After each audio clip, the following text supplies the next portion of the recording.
अस्सलाम वालेकुम दोस्तों, क्या हाल चल है। ये दोस्त हैं जी, इनका कमेंट कई दिनों से है, मैं रिप्लाई भी नहीं कर पाया इनको। रोज़ रोज़ भाई आपने स्किन ये फोकस कर रहा है कि नहीं कर रहा, मेरे ख्याल से कर रहा है।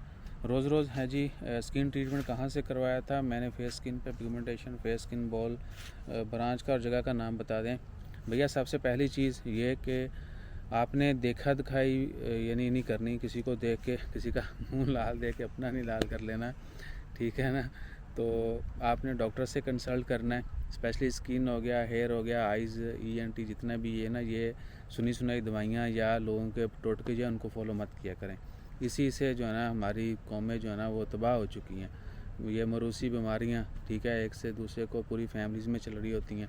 उसके बाद फिर हम बचपन से जो है ना वो बूढ़े होने तक ज़्यादा जो है डॉक्टरों के मशवरे पे काम, और जो मोहल्ले में या फैमिली में बड़े बुजुर्ग छोटे जाके पढ़िया लिखिया नौजवान बेशक वो उन्हें जड़ा ना सोशियोलॉजी से मास्टर किया हुए अद्धा को भी डॉक्टर होंगे क्योंकि बड़े शहर जाके पढ़ के आंदा।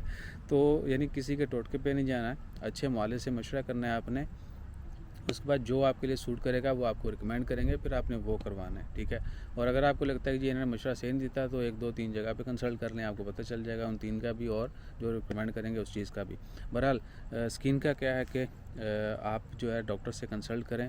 हो सकता है आपको किसी छोटी सी दवाई से, परहेज से आराम आ जाए, और हो सकता है कि आपके लिए जो प्रोसीजर मैंने करवाया वो ना सूट करता, कोई और करता, ठीक है ना।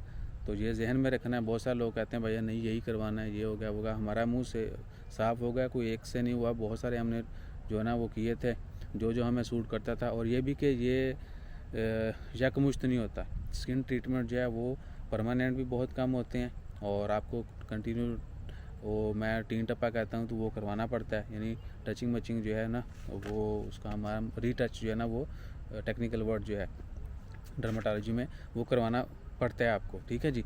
तो आपने डॉक्टर से कंसल्ट करना है, और जो डॉक्टर आपको रिकमेंड करेगा आपने वो प्रोसीजर करवाना है। और जो मैंने करवाया था वो मुझे उससे पहले मैंने 2 3 और करवाए थे, उसके बाद इसकी नौबत आई थी, ठीक है ना। ये नहीं कि अंधाधुंध ये शुरू कर दें, उसका असर थोड़े दिन रहेगा, बाद में ख़त्म हो जाएगा। और नेक्स्ट टाइम मैंने 2 दफ़ा करवाई, ये 3 दफ़ा मैंने करवा लिया है CO2 जो है फ्रैक्शनल लेज़र, अभी 2 दफ़ा और करवाना है। तो फिर उस्ताद जी 14वीं का चंद, ठीक है। फिर कैमरा नहीं घूम रहा, फोकस कर रहे, न्याणे डरते पे ने, आई वाह ताले ताले, ठीक है जी। तो ये सीन है। और ब्रांच का लोकेशन वगैरह बता दें तो EMC, आपने EMC सर्च करना है। हमारी 5 ब्रांचें हैं, एक इधर है सरूज में, दूसरी मवाले में है, मबेला में है, सोहार में है, सलाला में है, ठीक है जी। आप EMC लिखें, EMC ओमान आपको या EMC ओमान वेबसाइट पे चले जाएं, वहाँ पर सारी ब्रांचों की सारी तफसीलात हैं, एड्रेसेस भी हैं, उसके बाद डॉक्टर्स की पूरी डिटेल है, और आप अपॉइंटमेंट वहीं से बुक कर सकते हैं। और क्या है, टाइमिंग भी है और लोकेशन सारा कुछ, जहाँ पर भी जो भी आपको ब्रांच नज़दीक पड़ेगी, जो भी टाइम आपको सूट करता है आपने वो रिकमेंड कर देना है। वहाँ पर अपॉइंटमेंट में आपको कॉल बैक आ जाएगी। जज़ाकल्लाह, अल्लाह हाफिज़। Like share subscribe follow please.